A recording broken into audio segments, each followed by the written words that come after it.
we'll get started. Thanks for joining today's webinar. This is our weekly webinar series. I'm the organizer. I'm Professor Krishna Reddy from University of Illinois, Chicago. As you know, every week we have been having these webinars, but they're all on different topics. So each webinar is very interesting. So the purpose of these webinars is to recognize the emerging challenges and explore innovative solutions, and more importantly, foster collaborations. Everyone interested is warmly invited, and you can find the schedule and the registration information on this website. And these webinars are sponsored by ISMGE Environmental Geotechnics Committee, ISMGE Geoengineering Education Committee, and ASCE Geo-Institute Geoenvironmental Engineering Committee. So previous webinars have been recorded, and you can find all the recordings on this YouTube channel. I highly recommend you to subscribe to this channel and watch these webinars as your time permits. So if you are new to geoenvironmental engineering or sustainable engineering, so these would be really good sources to start with. And I want to mention that we have this annual conference, EGRWSC, deals with environmental geotechnology, recycled waste materials, and sustainable engineering. And it's going to be held in June in University of Vigo. And the conference organizer is Professor Claudio Camaseye from University of Vigo. He's online. Professor Claudio, you want to say anything about the conference? Yeah, thank you, Krishna, for the opportunity. I just want to say that we have a very impressive submission of papers. Now we have in the program more than 130 papers to be presented. And about between delegates and students, we already have registered about 180 people, which is a little bit more than in previous conference. So we are very happy with the response of all the people, and we would like to invite everybody to register. You can access to the webpage of the conference. There you can get all the information. You can register and join us in Vigo for this conference. We are going to have an intense but also interesting scientific program, and then some activities. And I hope you enjoy the conference and also the seating and its surroundings. Thank you. Good. So as Claudia said, it's not only good technical program, but he's planning to have a lot of social events where we all can get to know each other. So I'm really excited about joining this conference. And again, if you are interested, paper submission is not required, and you can attend it with the poster session or the presentation alone. So please reach out to Claudio if you are serious about attending this conference, and it should be possible to attend even at this last minute. So coming back to this webinar, as of this morning, we have 514 registrants. I see more registrations coming in. Please mute your mic and switch off your video. And at the end of the presentation, I will ask you to show your video so we can have a group screenshot. And you can type your questions in the chat box, or raise your hand and a virtual hand, and I can unmute you, and you can ask questions directly. Our presenter will answer as many questions as possible. I always see people asking for a certificate. So I hope your reason for attending the webinar is not to just get this certificate. I hope you are interested in learning. So if you are interested in getting a certificate of participation or one professional development hour, you must attend the entire webinar. And a Google form link will be posted in the chat box towards the end of the presentation. And you should keep looking for that. So it will be posted towards the end of the presentation. So attendees must fill out that form. The whole process is automated. So if you don't fill out the form, you will not be able to get it. And also you cannot get the certificate after the webinar ends, okay? So today's topic is very interesting, emerging trends in circular economy, reshaping academia and industry collaboration for the sustainability and growth. I'm really excited about this webinar. And our presenter is Dr. Brajesh Kumar Dubey. And he has given, two webinars before, and they are very popular webinars. I see the recordings are posted on the YouTube channel, and many views on those recordings. So he's a professor of environmental engineering and management in the Department of Civil Engineering. He's also chairperson of School of Water Resources, at Indian Institute of Technology, Kharagpur in India. And a very brief background about him. He is well known globally as a waste management and life cycle analysis expert. He has worked on several projects related to waste management in the USA, Canada, New Zealand, Nigeria, and of course in India. His research has been funded by several national and international agencies. Prior to PhD, he had 4 years of industry experience as a civil and environmental engineer in petrochemical refineries and offshore platforms. Dr. Dubey is the author of more than 200 journal papers, 5 edited books, conference proceedings, 35 book chapters, and 31 full conference papers with an H index of 53, I-10 index of 137 with over 11,000 citations as per Google Scholar. Dr. Dubey has delivered more than 75 invited presentations in various countries in the world, including Canada, USA, China, Germany, India, South Korea, Thailand, and the UK. So with that brief introduction, I want to thank Dr. Dubey. He's attending a conference in Pondicherry. So in spite of his travel, he's able to accommodate the time to deliver this presentation. I want to thank him. And I want to thank all of you for finding time to join this webinar. I hope you will enjoy this webinar. So with that brief introduction, I want to stop sharing the screen. I request Professor Dubey to share his screen and start the presentation. Thanks, everyone. Okay, thank you. Thank you, Professor Reddy, for the introduction. Yes, this would be, I think, my third webinar on this platform. And looking forward to many more in the coming semesters and coming years. So, as Professor Reddy mentioned, again, good morning, good afternoon, good evening to all of you. This is a very kind of, I would say, new area relatively. So, I'm also learning, and we are all students. In anyway, keep on learning new things. So, what happened was for last 2+ years.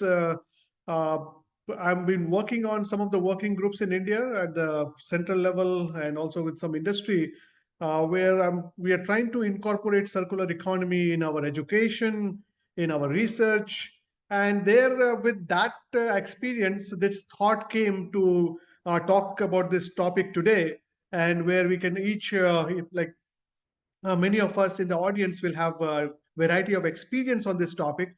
So I'd strongly encourage you to put your thoughts as well as your questions, comments in the chat box so that we can learn from each other.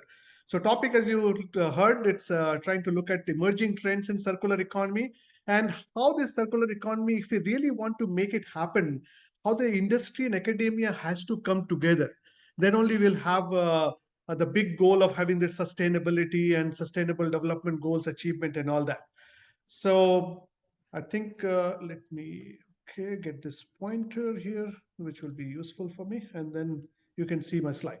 Okay. So in terms of if you think about if you look at today's economy that we have, it's mostly linear. So you make the stuff, you take the raw material, you make different products. At the end of its life, you dispose it. Part of it does come back in terms of recycling and maybe resource recovery, but that's around only 9 to 10% in terms of the entire different kinds of material that we use. We are getting more and more urbanized, more waste being generated. We are getting industrialized as well. There is an impact of climate change, resource depletion, pollution, and huge increase in solid waste management, municipal solid waste. But today we are talking much broader, not only municipal solid waste, industrial waste, and other things in there. So there is a thought that is it really a sustainable way of development? So that's from that particular thought, we kind of move towards this circular economy concept, where the goal Example, here is how, actually, if you are say it's just going to be like 100 meters route. sorry, okay. Uh, so in terms of the sustainable, the circularity concept came where that we should not create the waste at the first place. Now, if you're thinking that waste should not be created in the first place, so you need to have a proactive approach. Right now, most of the time is the end of life approach, isn't it? So we have to have a proactive approach to how to design our products is so that it's easy to recycle, easy to do resource recovery, use of less virgin material, use of more secondary material. So the entire business needs to change. So rather than reduce, of course, rather than going take, make, waste, we have been working on this 3R: reduce, reuse, recycle. But circular economy is even beyond that. In fact, the redesign. We have to redesign the product, and the entire business angle has to change. So we'll talk about some of those stuff. So reduce environmental impact, resource efficiency, try to reduce the climate change, innovations, new industries, saving the cost. In fact, this does save cost in the long term. And of course, it can create new greener jobs. So, but if you look at what is happening today in terms of global circularity rate, it's not, we are actually around looking at a number of around 7% for 2023. So rising material extraction is still, global economy is heavily reliant on virgin material. Over 90% of material is either wasted, lost, or locked. So there has to be various initiative and collaborations to really transition towards circular economy. And how this can happen when the industry and academia, policymakers all can come together. That's we'll try to highlight in today's next 35 minutes in this particular talk. So this is a very basic diagram. Those of you who have even done a basic reading on circular economy, you must have seen this diagram. This is from Ellen MacArthur Foundation, where they talk about, like, as you can see, lots of circles. So in terms of not let the waste materials go wasted. So in terms of all these different types of your technical cycles, you have collection, maintenance, reuse, redistribute, refurbish, recycle. For the biological cycle, again, same, your extraction of feedstock, anaerobic digestion, some resource recovery, but and then you bring it back to farming. And then whatever you cannot do recycle, resource recovery, you put it for energy recovery. And finally, minimal amount going to the land. That's the whole concept. But implementing them is always a problem. So why this concept of circular economy came, we kind of talked about that. Presently, the way we are consuming different materials, we need actually 1.8 Earth, and we don't have that. In fact, sometimes right now we are trying to go to Mars. The way we are handling our Mother Earth right now, I don't feel like we deserve to go to Mars, isn't it? We should first learn how to live better in this particular planet. Otherwise, we'll create the same problem in Mars. Say if even the Mars becomes livable and we go and start settling down, few decades down the line, we'll have similar problems what we have problem on this particular planet. So personally, although it will be a great scientific thing to go there, but sometimes I feel like as an environmental person, I feel like we should not go there because we'll create the same problem there. We're using 1.8 Earth means we're using 80% more of the Earth resources. Only 9% is circular, 91% is still in take, make, dump. Meanwhile, a circular economy could have 4.5 trillion opportunity. And there are buyers, especially in some of the like developed countries or even in the developing countries, there is a buyer base where people want to buy more environmental friendly products, which is a circular, which has a very durable product. So market is there. Market is already there. So, but how to really, in terms of make it happen in industry 4.0 that we are right now with the digitalization and industry 4.0, how can industry, like upcoming industries, as well as the present industry can combine together with the help of academia and other research organization to make certain things happen. These days we hear a lot about AI ML, chat GPT, and Internet of Things, blockchain technology, smart manufacturing. So industry 4, which we are kind of into now, it integrates IoT, AI, blockchain, big data analytics, and this helping business to optimize resource. And that's what circular economy also says. We have to optimize the resource, track the material, and reduce the waste. So if you're using, say, if you look at Internet of Things, smart sensors, predicting maintenance need, material flow tracking. Same thing with AI, ML, AI-driven material sorting could be there, supply chain optimization. Blockchain can really have transparency and traceability. Waste management and resource optimization could be there. Consumer engagement could be there. Smart manufacturing like additive manufacturing, 3D printing, closed loop smart factories. So there are possibilities there. Even in the conference that, as Professor Reddy mentioned, I'm at a conference right now. We have one of the keynote speaker was talking about that how that it is not the technology which is a problem. It's mostly how to make the technology happen on the ground, the management part of it and the operational part of it. Of course, we need newer technology, better technology, but even the existing technology is not getting betterly implemented. So for really to make circular economy happen, we need to work on that space. So circular business model, what it talks about, says you use product as a service. You first of all design for longevity, not like you go to a superstore. I don't want to use the word Walmart, but for the lack of this, it's always when we talk about that. But if you go to a superstore, you buy the thing, you use it, and you just dump it because the repairing of that is more costlier than buying a new stuff. So that's not really circular business. So designing for longevity, repairable product, keep products material in use, regenerating natural system, bio-based material. So using product as a service where customer pay user or performance rather than ownership, like leasing, subscription. We have been doing that in car leasing for many, many years. So here manufacturers retain ownership. They have the incentivized in terms of durability and recyclability and reduces overproduction and waste. Philips Lights is operating as a service. Companies pay for illumination, not bulbs. Then sharing economy as well, resource recovery and closed loop supply chain, modular and upgrade product design. Can we have a laptop where when you upgrade your laptop, you actually don't upgrade hardly 20-30%?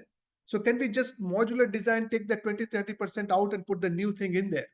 And that can help me improve my laptop and as well as, but that requires a new business model, isn't it? So because you are looking at less production, but you are also making it more circular, you're reducing the waste which will go there, or resource recovery of those critical minerals from their electronic waste. So all those things are there. So Apple has some program like a Daisy robot, recovers rare earth metals, Zipcar share now, car sharing, Dell's closed loop recycle plastic. So it's the economy industry is already working on that. Then there is a bioeconomy as well, like economic activities related to your biomass. I will share, of course, these things are recorded, so don't worry about, I just put a little bit more detailed slides because since it's a newer topic, and so you can always go back on the video and pause and go through that details on the particular slide. But it's not, but here I will just kind of cover the snapshot. So in terms of, it's here also bioeconomy, if you look at, key principle is try to decarbonize. We are always talking about decarbonization these days, replacing fossil fuel based material with bio-based. Cradle to cradle design, not cradle to grave, cradle to cradle design. So when the design is being made, people like, so we environmental engineers or those people should be on the table when the design parameters are being finalized so that we can give our input in terms of the material recyclability, toxicity of the material, in terms of how to design the product, less mixing of different materials, that also becomes a problem. So, but sometimes the practical aspect may not, and then it's limited with the limitation of workability. See, the product has to work. That is the number one criteria. Then putting in all those environmental factors are there. So bio-based material recycling, waste to byproduct, regenerative agriculture, those aspects in there. So how this transition will happen? Some of the stuff you already know, which is happening, like EPR, for example, government policies and regulations are criticals. We have the extended producer responsibility. We have EPRs in India as well on e-waste as well as on our plastics, and there are EPR coming on other sectors as well. The EU packaging policies are there. Ban on single-use plastics, although we banned, but after this COVID-19, unfortunately, many of the ban is not really working on the ground in many parts of the world. And recently, in some countries, even even the straw ban was lifted, which was possibly not needed. But anyway, but then and also not only looking at the product but also in the procurement. Recently, I was working with L&T on their Saudi Aramco project. They have a in Aramco is looking for even in the procurement of in the tender document, how to put the circularity principles in there. So how to put this government prioritizing circular products and circularity in the tenders. Netherlands has a procurement criteria of 10% of the public contracts should be circular. Japan is also doing something like that. Carbon pricing, digital product passport. So a lot of things are in terms of work is happening.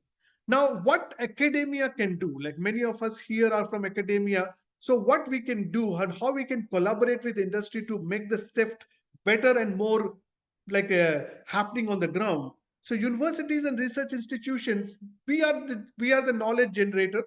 Uh, so we need to work in terms of knowledge generated in the area of sustainable material, product life cycle, waste management, circular design, incorporated this thought in our curriculum as well. Academic research often leads to technological breakthroughs. So how we can do that? And there you see those coming in different, for example, in Rice University, and there are a lot of work is going on in terms of plastic to hydrogen and others. And that's just one example because I just visited that last year, but there are several universities are working on that. There are academic institutions also work on the future, like a future workforce. So embedding circular economy principle in the curricula, public awareness campaign, outreach, event like this where we are talking about it on this particular evening. And we also influence policies, like how we can and how we can make policies better. Then pilot projects. Nowadays we call living labs as well. So we can work along with the industry on that. And there are funding now happening. In fact, many funding was there when we were working in US and Canada. Many of the funding program required you to work with industry.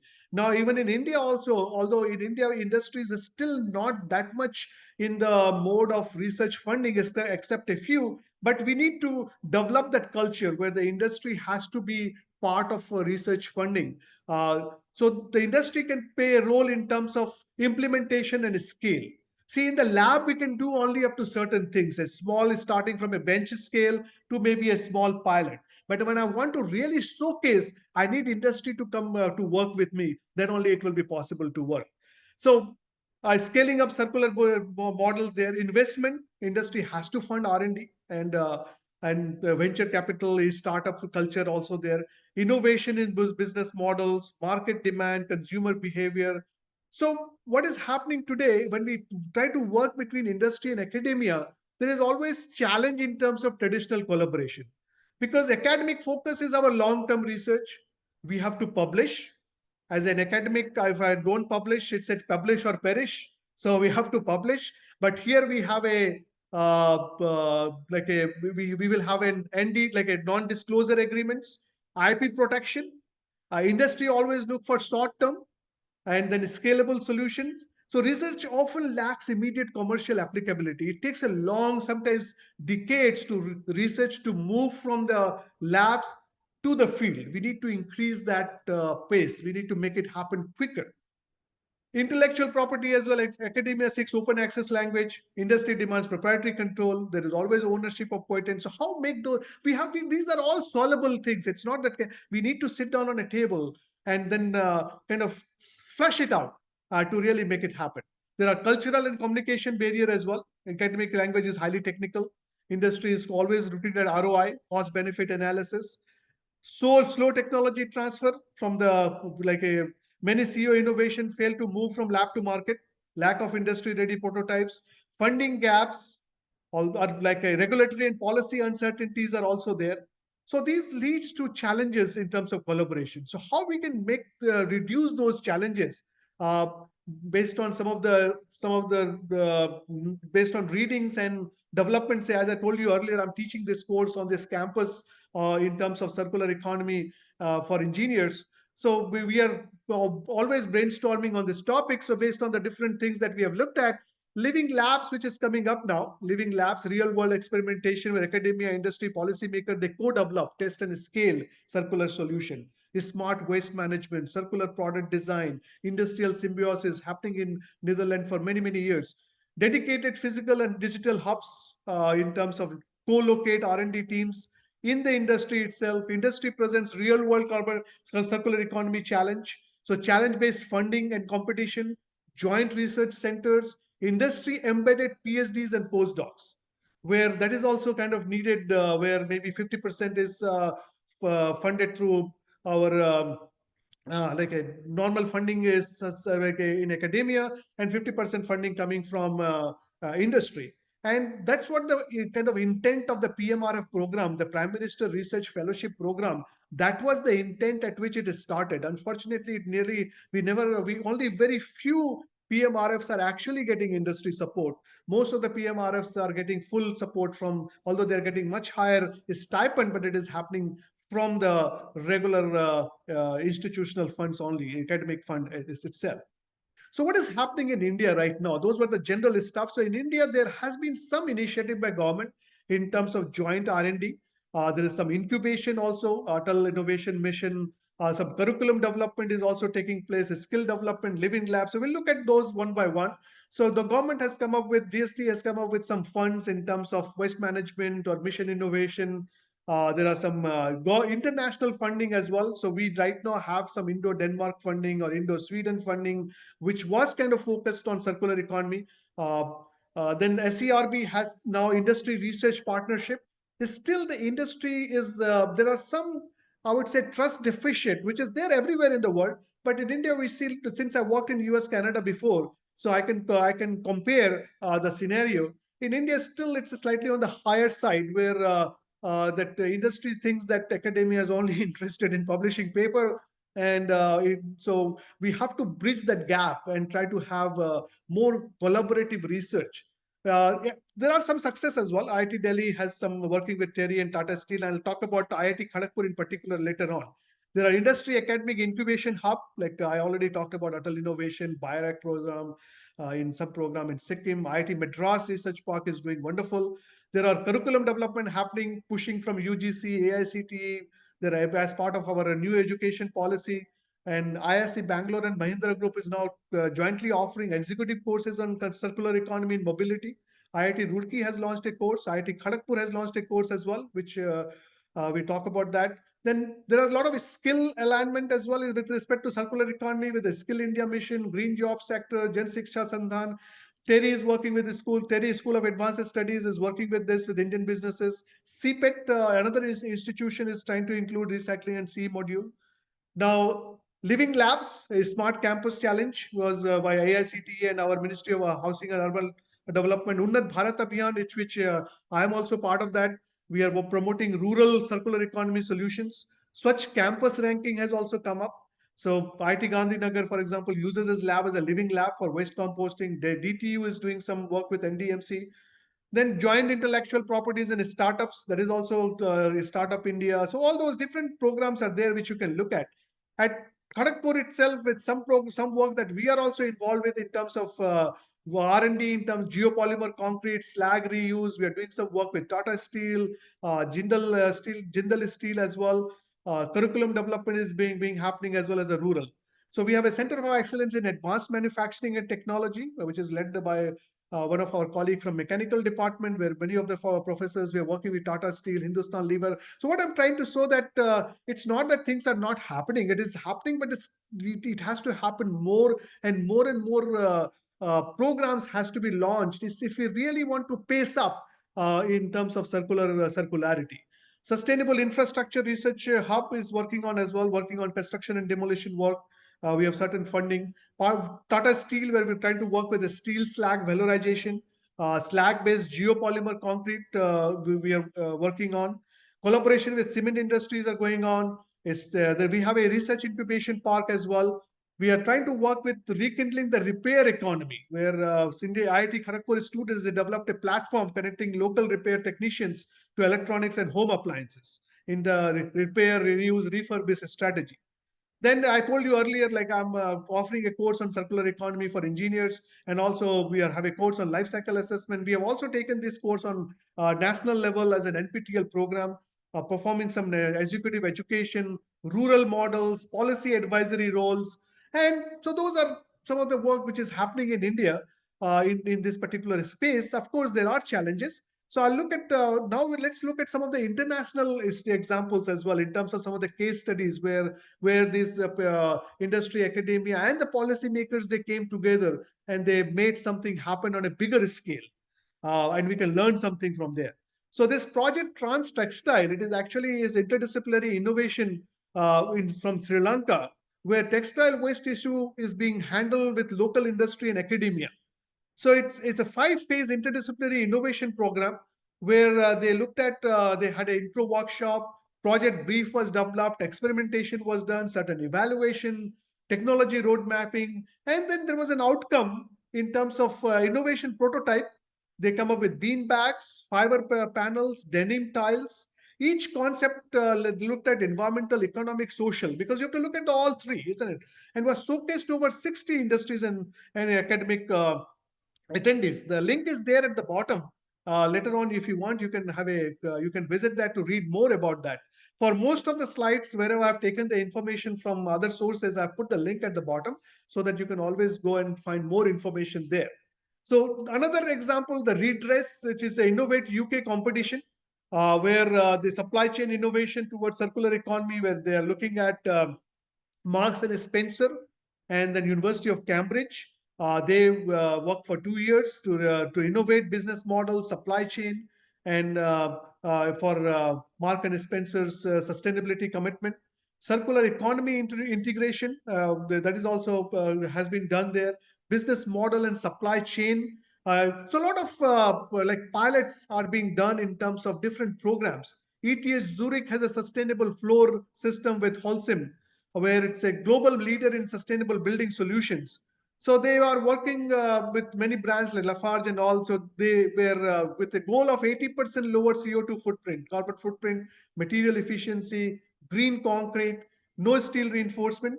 So they're making floor system fully recyclable, scalable precast system solution. And then they also did the real world application and looking at future impact and the broader sustainability push. So if you look at the entire stuff, so where we need to go, we need to, in a big picture, what I'm trying to say today, that we have to, in terms of, since we are in academia, we have to integrate the circular economy. Circular economy should not be just a course by itself, but in each of our courses that we teach, wherever we could integrate, we have to integrate this circular economy thinking into the university curriculum. So, and mandate says circular economy module, develop microcredits, work with industry in terms of offering these courses, strengthen public-private partnership as well. Then standardized circular metrics. Now, also how to measure circularity. We are in India. We are working with FICCI and Niti Aayog has a work going on in terms of quantifying this circularity as well.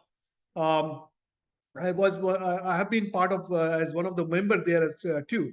Then incentivized circular business model is still today major of the tax break is going to linear model as opposed to the circular model. So we have to in terms of subsidies and all, we need to we have to handhold this industry at least for a while so that they become self-sustainable in a long run. And we need to have a global knowledge network. Some of the examples I could pull out because, and I shared with you internationally and also some of the work that is happening in India. We need to have, of course, there are lots of websites available, but we need to have some sort of more knowledge network as part of maybe some collaborative knowledge network where we can look at open access C research platform. For example, European Union Circular Economy Stakeholder Platform is there. Policy innovation, learn from each other, where how Japan has done that, or some other countries have done that. So what we can learn. Of course, every country is unique, but still we can learn from each other and make it work in the local condition. So very quickly in the next 2 minutes, I'll give you, and then we'll stop. That what we are trying to do in our lab per se, as I'm essentially a waste management from my journey as Professor. Like I have even read Professor Reddy's book when I was in the grad school. That book that Professor Reddy has on geoenvironmental engineering on landfills and all. So my journey has started from waste management to resource management and to life cycle assessment and now circularity assessment and all that. So that's have been my most of the journey. And as some of you may have heard me before, I call myself a garbologist, working with different types of garbage and try to do some value added products out of that. So presently in our lab, we are working with some of this municipal waste, agri waste, plastic waste and all that. So we have worked on some of these circularity principles. So this particular work where we looked at organic fraction of the municipal waste or the agricultural solid waste using hydrothermal carbonization in terms of the carbon capture and utilization. So part of it was, of course, food waste and organic waste, but we also worked with the industry, Jindal Steel and Power, where we took that CO2 being emitted from there and then we put in the photobioreactor at the industry itself, where we produce this microalgae. That microalgae was sent to us to our IIT Kharagpur lab, where we have this 15-liter reactor, hydrothermal carbonization reactor. We produce this biocarbon, and then this biocarbon was treated further for modified biocarbon electrode in terms of application in supercapacitor, batteries, and fuel cell. So I tell my students or wherever I go that don't waste food waste, or if you food waste here in this particular study, we kind of converted the food waste also to a supercapacitor application here. So this is CO2 sequestration with some value added product being generated. Similarly, we are here looking at catalyst from alum sludge along with a catalyst coming from our alum sludge as a catalyst. And then we took that hydrochar, that liquid portion of the hydrochar, and doing this aqueous phase reforming, we are producing hydrogen. So again, some value-added product, try to reduce the waste, and looking at the entire life cycle assessment. Several waste, waste stream, we are trying to produce like a biochar, and then biochar again going through some pyrolysis and all that for application in supercapacitor, solid fuel. Then liquid waste, liquid from those hydrochar, when you do this hydrothermal carbonization, you have a solid phase, you have a liquid phase. Taking that liquid phase, we are trying to make bioplastics out of that. And also looking at the biodegradability of this bioplastic, assessing the environmental impact. So try to close the loop. That's what is some of the stuff, some of the work. Here, the food waste and sewage sludge, we are trying to produce biohydrogen. That was, this project is funded as part of the Indo-Denmark project. Then biochar, when we make biochar, there are different feedstock out there. So how to have a, like if you want to use biochar as an adsorbent material, so based on the different feedstock, based on the different characteristics, if you want to have a biochar quality index, so we have developed that. And all the stuff that I'm showing you, most of this is already kind of published or some are in progress right now. We use some of this biochar composite as a soil fuel. Plus, we also try to track this plastic waste in terms of its fate and transport. Some of this work was funded by National Geographic Society as well. And we do a lot of life cycle assessment, economic analysis for our different things that we work around. And we have developed this course on sustainable engineering concept and life cycle analysis. This course has been running since 2017 in almost every year at the NPTEL Swayam Minister in platform. And we have more, I think by this time, by more than around 75,000 participants have taken advantage of this course. So before I conclude, I would like to thank my research group. There are all these work, that different projects that you heard about towards the end of the presentation is done by all these hardworking PhD and master students, which I am lucky to have here at IIT Kharagpur. And they make all these things happen, and we get a chance to go and present about it at different platforms. So thank you. And I think we have around 20 minutes for Q&A. That's